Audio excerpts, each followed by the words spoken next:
Try and cover way too big of a topic in 5 minutes. Ostensibly, I teach computer engineering at San Francisco State, but in reality, I just screw around and play with robots all day.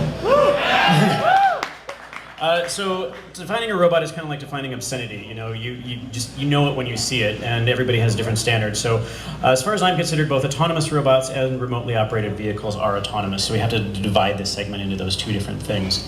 And that segment is subdivided into both body and mind. When we think about HAL, we think about like this entity, which was a robot, and yet he had no arms or legs or muscles. And yet we think about other motion things, you know, which are the body. And so we can separate those things and have both a mind of a robot and a body of the robot. As far as the mind goes, more and more aspects are being used for like facial and voice recognition. And most people think of facial recognition as like the security thing. But imagine if you're throwing a cocktail party for your entire company, and somebody walks through the door and you don't remember their face. Well, the robot can say, "Hey, it's Bob from accounting." When robots move, they move in two different ways, legs and wheels. And there's incredible efficiency problems with moving with legs versus moving with wheels. So you have to decide which one you're going to do. Wheels are very cheap, but legs can operate in a human environment. Robots don't technically have emotions. You know, if you hang a Pleo upside down, it'll scream and yell and whine, but that's no different than a marionette, so it doesn't actually have emotions. They don't feel, they don't hate, and so if those worried about the robots taking over the planet, you know, if the Linux guys make them, we'll be fine. The big change in the last 5 years isn't computer power, but battery power is like, that's the hero on the left. And a hero robot was a great robot which did all these amazing things, more than a Roomba, but its battery was like 5 minutes. Robots are evolving in also, you know, another segment of dual purpose and you know, single use. So a single use robot is like your vacuum cleaning robot, whereas a multi-purpose robot is the ideal, the R2-D2, something that can wash your laundry and do your dishes and answer the door and walk the dog. When we get robots, we're going to have different types. We're going to have single-use robots like drudge work robots. And most people don't think of a dishwasher as a robot, but it really is. And there's not much difference between a dishwasher and a robot that bounces around the walls and sucks up the dirt off of your rug. Home entertainment robots are going to be another big thing, because like when I bought my Aibo, I didn't buy him as a toy. I bought him because I couldn't have a dog in my apartment, and so having an entertainment robot is just it's a cool companion. And if you go on vacation, you can just leave it alone. Home security is going to be another issue. Like the Aibo, one of the cool things about the Aibo that people didn't realize is you could actually connect via an internet connection, and you could see, you know, at your work what the Aibo saw. So if your wife was sleeping with the mailman, you'd know about it. You know, if somebody's breaking in the house, you'd know about it.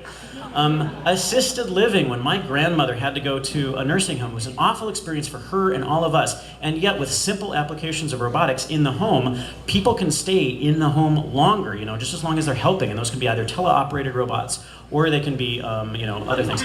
Sex robots is what everybody wants to know. What about the sex robots? Well, they already exist, because this is a real doll that you can buy, and it's actually called a real doll. And so, you know, all of these robots are your home robots. So whether it's, you know, entertaining your kids or, you know, sleeping with you if you can't get a date. Once we leave the house, you know, we're going to have robots which are cars, you know, and the goal of a robotic car isn't to be a chauffeur, but it's more one of those things of you can still drive, but just like having cruise control, now you can have robot control, which will actually steer around the corners and stop on the streetlights. And if there's something happening in front of you, you can stop. Bars and restaurants, you know, sometimes you want to sit at the bar and whine to the bartender, and sometimes you just want a goddamn drink. And robot bartenders are going to give you the drink, you know, and this robot's something I made that makes a martini, you know, like that. And you don't have to tip them. Working robots are another going to be a big aspect of our life, you know, that you're going to have construction robots, as well as, you know, the notorious danger robots that go in, you know, to abandoned buildings or exploded buildings, or, you know, just helping people.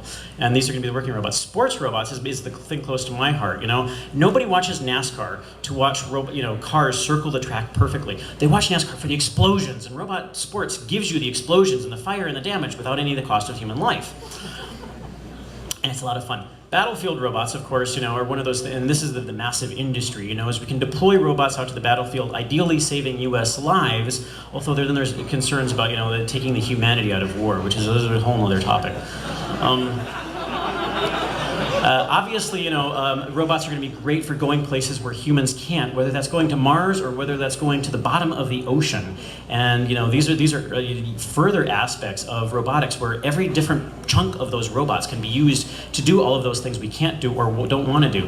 One of the big changes has been from going from huge corporations spending hundreds of millions of dollars, such as the Honda Asimo, to being able to build a robot in your garage for about $1,000, these kinds of robots. So if you want to build a robot, you can do that. The big choice that we have to make is, just like a helicopter can be used to carry guns or it can be used as a rescue device, we have to choose whether we're going to use robots for good or for evil, and that's our choice, just like a programmer.